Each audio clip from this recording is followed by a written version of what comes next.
Entonces, la literatura, entonces, en general, es el arte que tiene como instrumento la palabra, y tenemos como asignatura la literatura, entonces, se dedica al estudio y al análisis de las diversas obras consideradas de valor para la sociedad, ¿no es cierto? Consideradas de valor para la sociedad. En ese sentido, justamente en literatura universal, nosotros estamos estudiando obras que por su valor, tanto por lo que dicen como por cómo lo dicen, son consideradas de valor hasta el punto que se estudian hasta hoy en día. Ustedes van a ver que muchos de los elementos que nosotros estudiamos todavía hoy son vigentes. Los sentimientos, los pensamientos de aquellos seres humanos tan antiguos, hoy todavía son vigentes, ¿no? Es decir, que tendríamos esos dos conceptos de literatura. Y la literatura, en definitiva, es el acto de comunicación literario,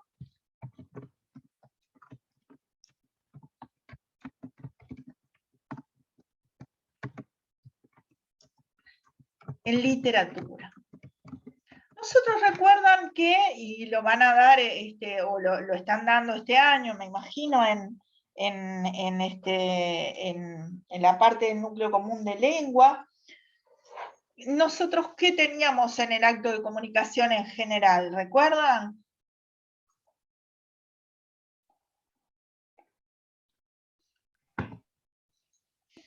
Yo no entendí la pregunta.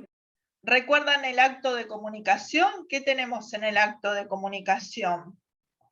Receptor y, receptor y emisor, puede ser. Ahí está. En el acto de comunicación en general, nosotros tenemos un emisor que emite el mensaje hacia un receptor, ¿no es cierto? Por ejemplo, acá nosotros estamos conversando, ¿tá?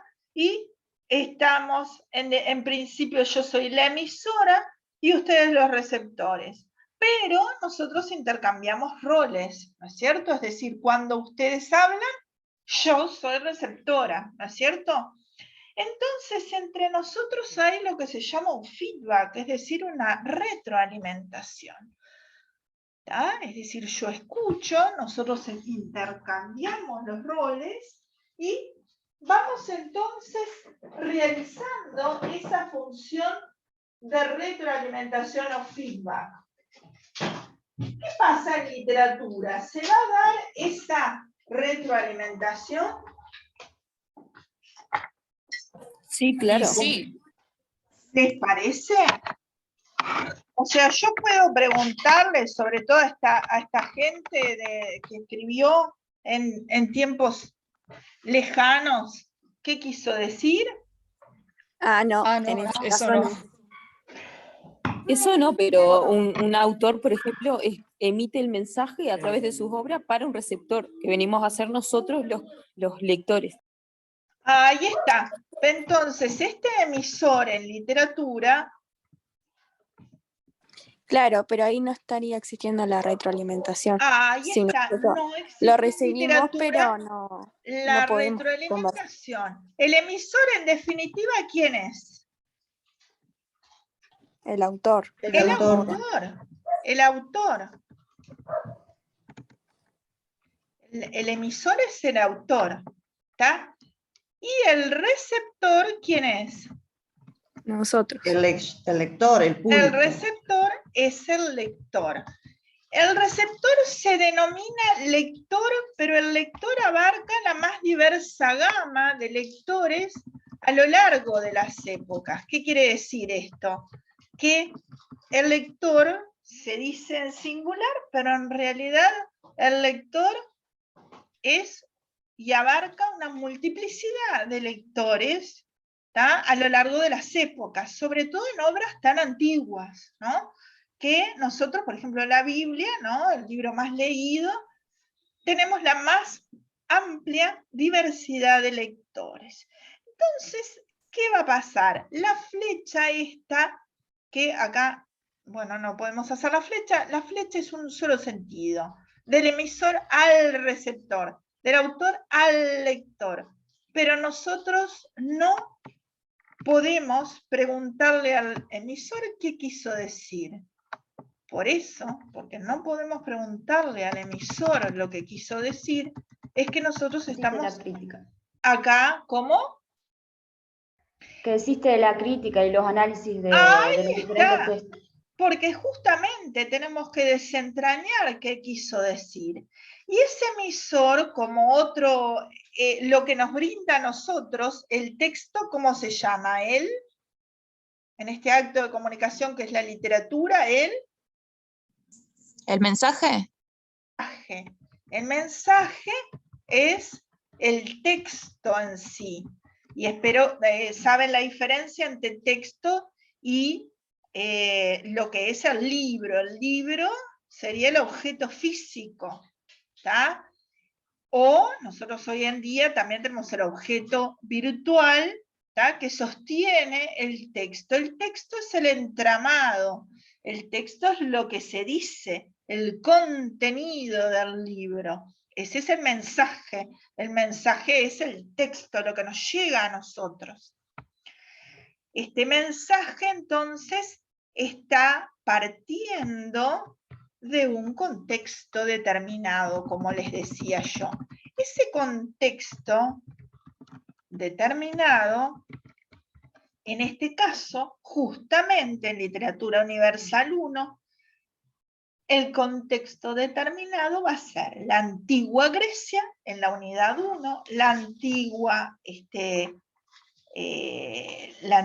latina, la antigüedad de lo que es el mundo oriental y la Biblia, para toda la parte de Biblia. ¿Ya? Es decir, ese contexto es, ¿a qué entienden ustedes por contexto? El momento histórico en que se desarrolla, ¿puede ser?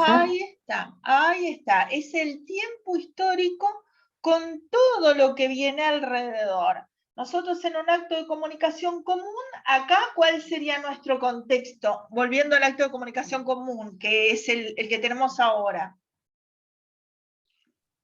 Y este año y el virtual.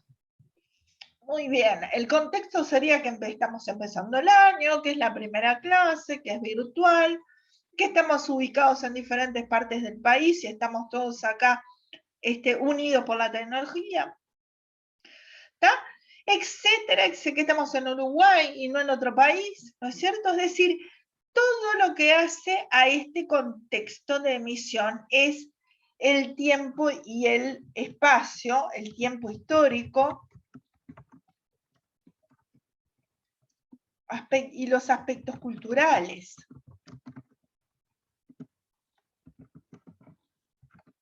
En definitiva, todo lo que rodea, aspectos culturales, etcétera, también porque están las creencias, el sistema religioso, etcétera. Es decir, todo lo que rodea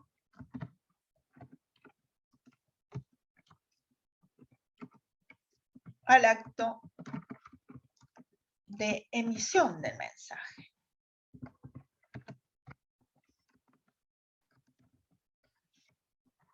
¿Ah? Por eso nosotros tenemos que viajar y hacer ese aspecto, porque no hay retroalimentación y tenemos que ver cuál es ese contexto de emisión. ¿Tá? Porque no es lo mismo que yo hoy emplee una ironía y yo escriba algo en relación al contexto, a que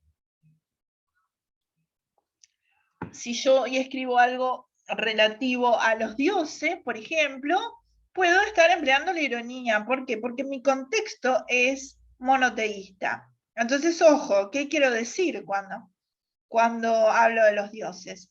Pero, sin embargo, cuando un autor de la época griega habla de los dioses, era lo normal para ellos, lo que tenían como contexto cultural y religioso. ¿Van entendiendo la diferencia? Sí.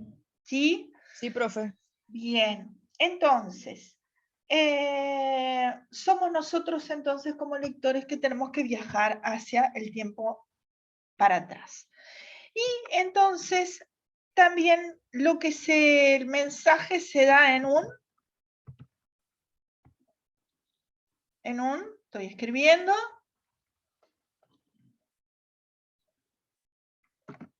en un código, ¿tá?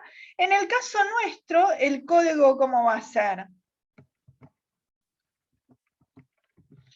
El código va a ser lingüístico.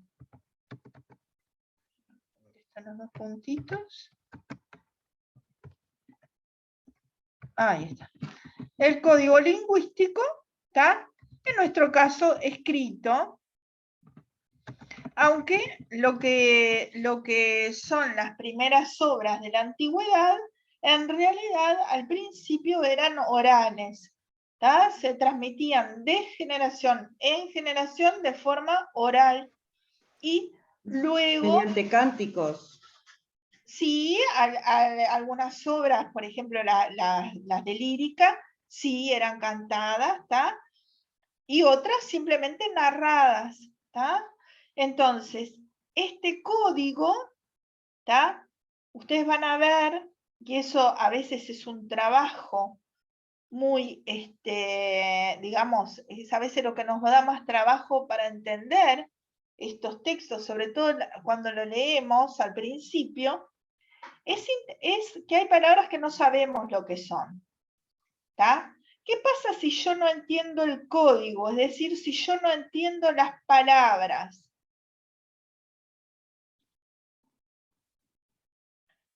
Para traerlo Como más que el a... El mensaje no me mensaje no llega. llega al receptor. No llega. Supónganse que en lo que es el acto de comunicación nosotros común, alguien nos habla en chino, ¿no? Que no creo que nadie maneje el chino. ¿Podemos entender lo que dice? No. Y no. No. Entonces, nosotros tenemos que entender el código para poder entender el mensaje. Por eso es tan importante que ustedes lean y vayan buscando las palabras, porque esas palabras son las que nos van a ayudar a entender el mensaje, a entender la palabra que nos está diciendo. Y si no, nosotros no entendemos el código, ¿tá? No vamos a entender lo que nos está diciendo. No se olviden además que nosotros nos estamos manejando con traducciones, obviamente, ¿no es cierto? Traducciones de otros idiomas, ¿no es cierto? Por ejemplo, en la Ilíada del griego, ¿no es cierto? En la Eneida del latín. Es decir, que estamos trabajando con traducciones de textos de otros idiomas. Por eso, además, es conveniente entonces que entendamos bien el código para entender bien el mensaje.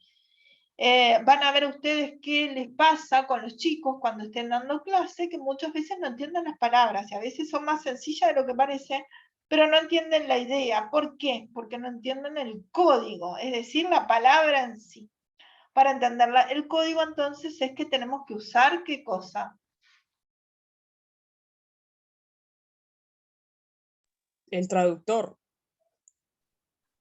Puede ser. No, porque las versiones que vamos a manejar son en español. Sí. Ajá. Pero hay palabras que no las vamos a conocer. El diccionario.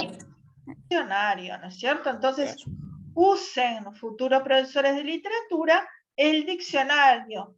¿Cuánto? Puede ser el real o el virtual, hoy en día tenemos en internet, pero usen el diccionario, busquen palabras, busquen las diferentes acepciones, ¿tá? Siempre al lado del diccionario, siempre, siempre, siempre. Palabras que tienen varias acepciones y nosotros la conocemos por una sola acepción y dentro del contexto que yo estoy leyendo tenemos otras acepciones diferentes, es decir, otras definiciones. ¿Tá?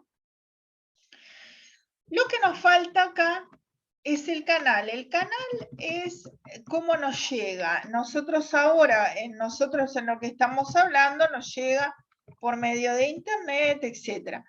Ahora, en lo que es la comunicación literaria, el canal es el medio por el cual nosotros estamos,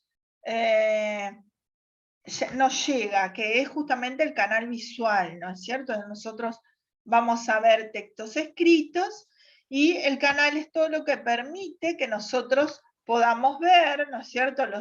Los órganos que nos permiten ver, lo que es el libro, ¿no? Etc. Muy bien. Entonces, este acto que implica la literatura es un acto de comunicación. Y yo les digo, ¿cuál es el terreno de la literatura? ¿De qué estamos hablando cuando hablamos de literatura? ¿De un terreno de la realidad o de un terreno de la ficción? De la ficción. De la ficción. El terreno de la literatura, ¿no? Es la ficción. ¿Está? La ficción. ¿Qué es la ficción? La ficción es algo inventado, ¿no es cierto? La ficción es algo creado, es algo que, si bien puede tener una base real, como las obras que vamos a estudiar al comienzo, ¿está? Pero nunca debemos olvidar que es una ficción, ¿está? La ficción es algo creado, algo que no es lo real. Nosotros no estamos en la materia historia donde los acontecimientos son reales. Nuestra materia, nuestra disciplina se encarga de la ficción. ¿Tá? Si bien va a tener un contexto histórico, como dijimos. ¿Tá? Cuando hablamos, así que la ficción es distinta a la realidad. La ficción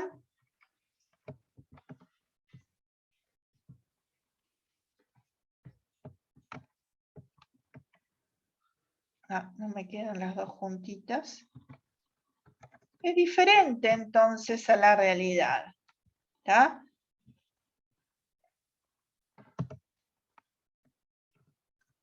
Diferente a la realidad. Pongo ese símbolo. También tenemos que ver que este autor, tenemos que definir quién es el autor. ¿Quién es el autor? El creador de El la creador obra. de la obra. ¿Y quién El que lo es? escribe. El que lo escribe. ¿Y quién es? Y no La sabemos, persona. eso va a variar, depende del texto. ¿Pero Sí. pertenece a la literatura? Es un ser real, se diferencia del escritor, que es un ser ficticio. No, se diferencia del Es el narrador, ¿no es cierto? narrador. Ahí está. El autor es un ser humano de carne y hueso que vive en un periodo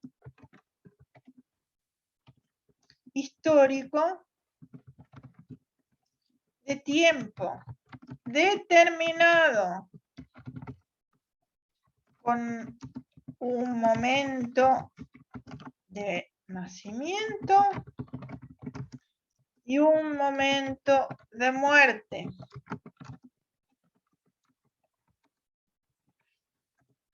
En cambio, el narrador, que es diferente al autor, ¿qué pasa con el narrador? Es El el que narrador cuenta es la ficticio. historia, puede ser. Sí. Ahí está. El narrador permanece entonces cuando nosotros leemos la página. El narrador, que hay diferentes tipos, que eso vamos a ver según cada texto. Esto estamos dando la introducción general para que yo después no diga autor y se entreveren con narrador y para, ¿no? Para que estos principios ya nos queden como estipulados, ¿tá? El narrador va a estar entonces en el texto y va a ser diferente según cada texto. Puede haber un narrador omnisciente que todo lo sabe, un narrador externo, o en otros casos puede haber un narrador interno, lo que sea, ¿no? Es decir, nosotros vamos a ver en cada obra lo que corresponda. En este caso van a ser casi todos omniscientes por la época que estamos viendo, ¿cierto? Es decir, que el narrador es quien cuenta la historia, ¿no es cierto?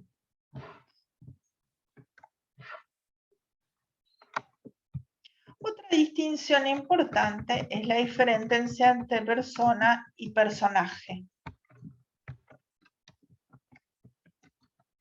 ¿Quién es la persona?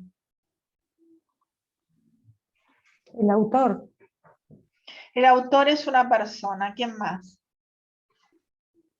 Y nosotros los lectores. Ahí está. Nosotros, los lectores, somos personas, ¿no? Y el autor es una persona. ¿Quiénes son los personajes? Los que están dentro de la historia. Ahí está. Los personajes son entes de ficción que realizan las acciones dentro de la obra. En cambio, las personas somos justamente nosotros, como el autor, seres humanos de carne y hueso con una época histórica donde vivimos. ¿Queda? Así que, por favor, eso sí, que yo soy bastante exigente en cuando nosotros decimos, ay, pero yo tuve todo bien. Digo, pero pusiste persona en lugar de personaje. Es un error muy grave, ¿tá? Es decir, nosotros estamos hablando de ficción. Cuando hablamos de ficción dentro de la obra, nosotros debemos hablar de personajes, ¿tá? Queda claro, profe. Queda, entonces, Queda por así. eso hacemos estas distinciones desde el principio, porque nosotros tenemos que hablar de personajes. Los que están allí cumpliendo las acciones dentro de la obra son diferentes personajes. Y después vamos a clasificar según el texto, va a haber principales, va a haber personajes secundarios, va a haber, ¿no? Es decir, protagonista es el primero en la acción, etcétera, ¿no? Pero vamos a ver entonces que esa distinción es fundamental, ¿está? Bien, vamos entonces a hacer otra distinción que es entre algunas palabras que son elementales, por ejemplo, denotación y connotación. Cuando yo hablo de denotación, ¿de qué estoy hablando? ¿La conocían esta palabra? Del significado de la palabra, el significado directo, primero de la palabra. Sí, me estoy refiriendo a lo que es la palabra en sí. Por ejemplo, para que entiendan mejor, cuando yo denoto, estoy denotando, es una indicación de lo que estoy diciendo, ¿no? Es decir, por ejemplo, si yo digo, me voy a sentar en esta silla, ¿tá? Estoy hablando de la realidad, estoy hablando o indicando que me voy a sentar en la silla de la realidad, y todos tenemos una noción de lo que es una silla, puede ser de las más diversas sillas, ¿no? De las más diversas épocas, pero sabemos que es algo para sentarse. Ahora, ¿qué es la connotación?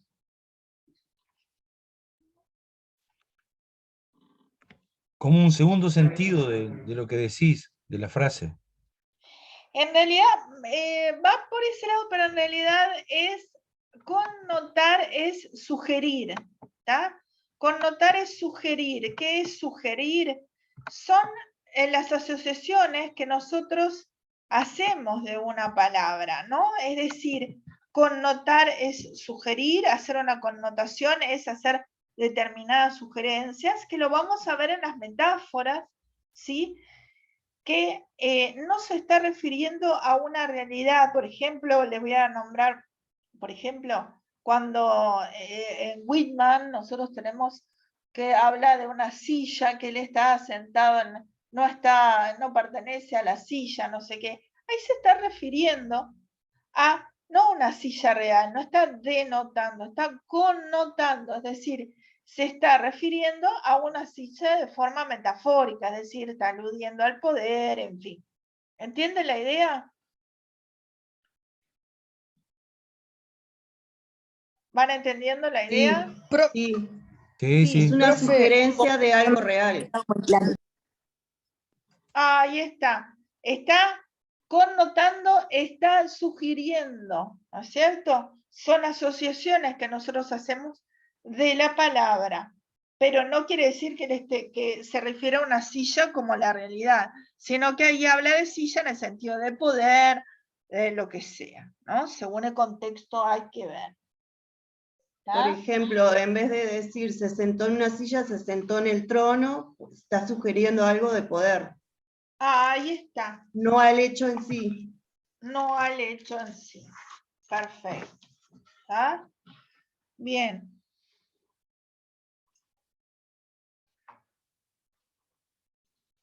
Vamos entonces a ir ahora a lo que es entonces. ¿Hay alguien que quiera hacer alguna pregunta o algo de lo que hemos visto hasta ahora?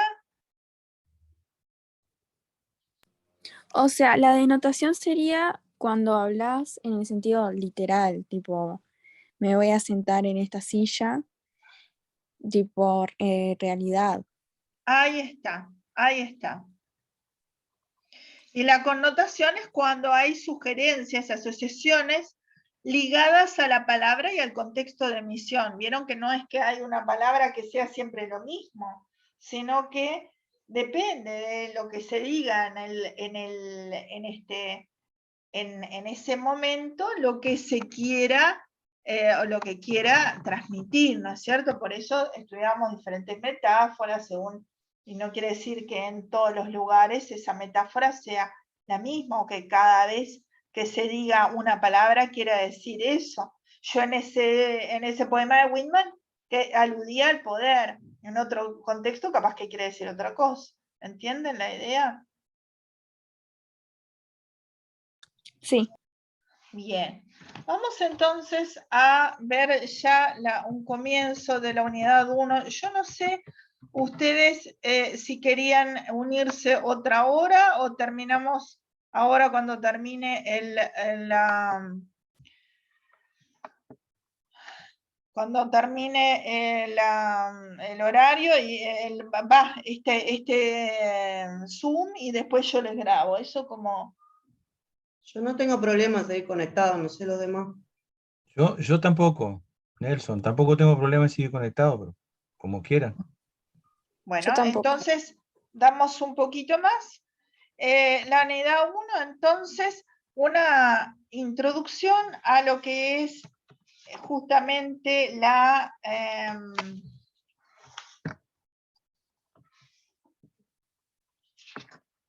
primera unidad.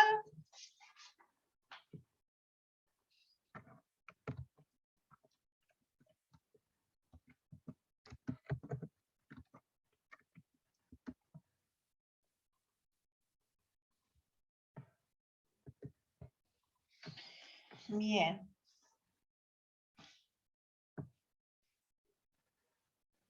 Nosotros entonces en esta primera unidad, las primeras bolillas que vamos a dar, está justamente este autor Homero, ¿tá? Que tenemos Ilíada y Odisea.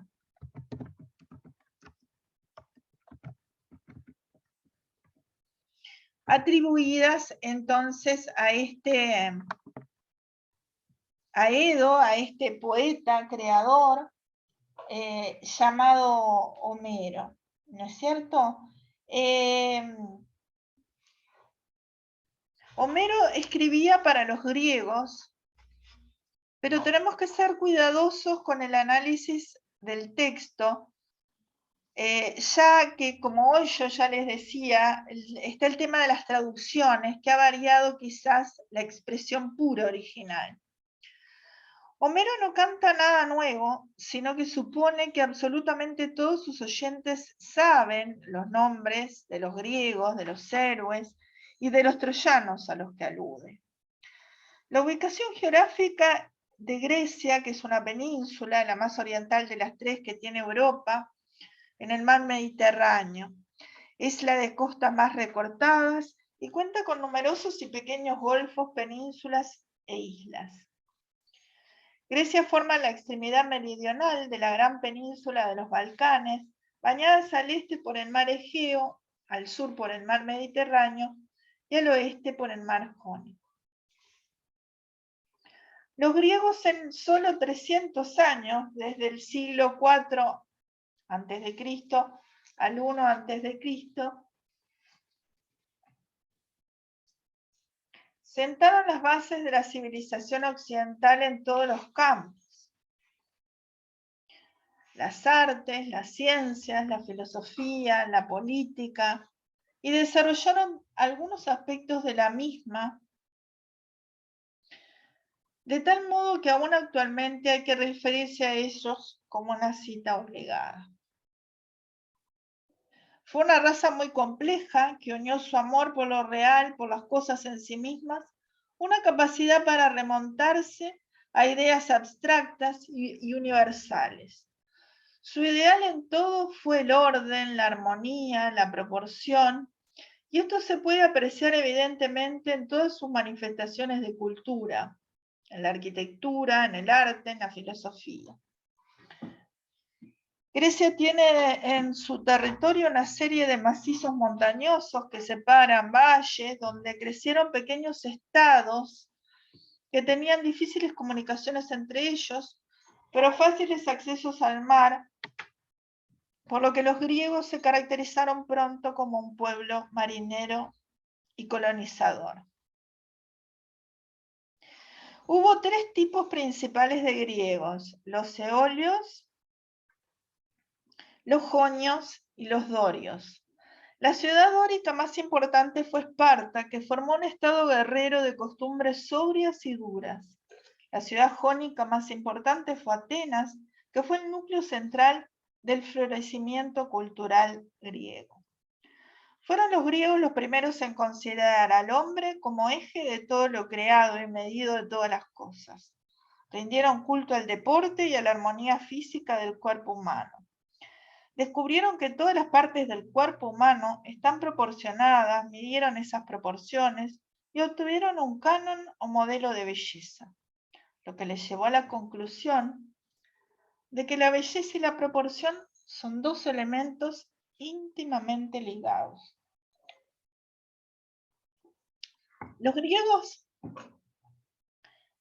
guerrearon contra los medo-persas en las guerras médicas y entre sí, Atenas contra Esparta y las ciudades de Peloponeso.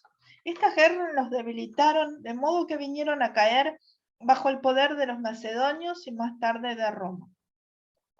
Una de las conquistas más notables de esta civilización fue la arquitectura. Dentro de ellas, las construcciones que llegaron a mayor perfección fueron los templos. El templo griego se construía en la parte más alta de la ciudad, denominándose a este lugar Acrópolis.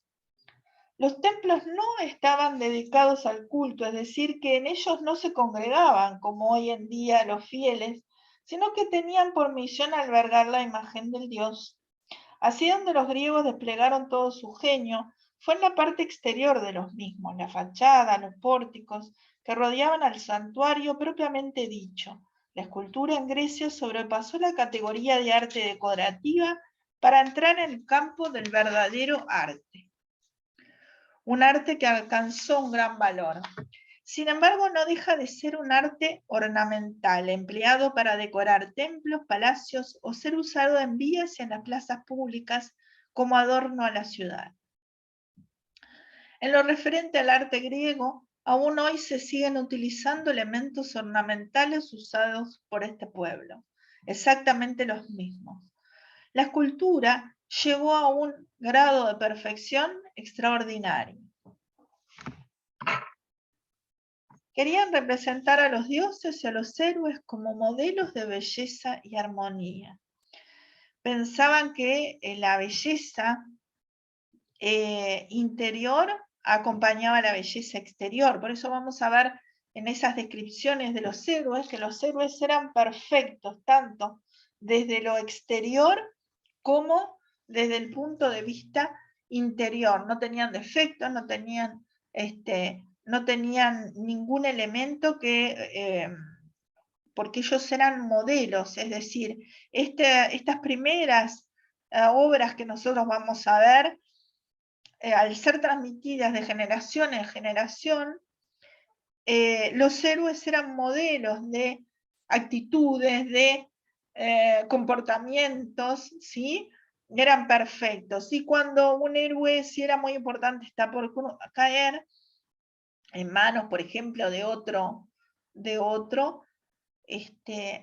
muchas veces los dioses van y los salvan, ¿no? Para que no perezcan. Eso lo vamos a ir viendo poco a poco. Este modelo que ellos tenían de belleza les llevó a la realización de esculturas de una perfección y gracia extraordinarias.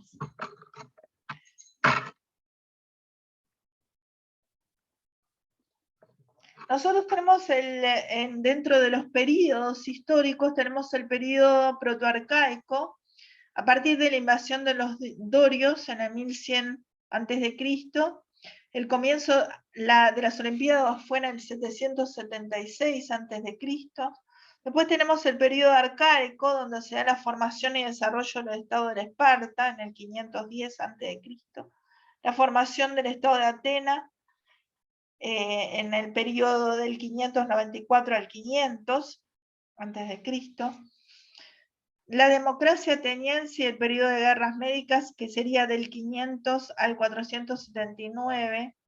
Luego tenemos el periodo clásico,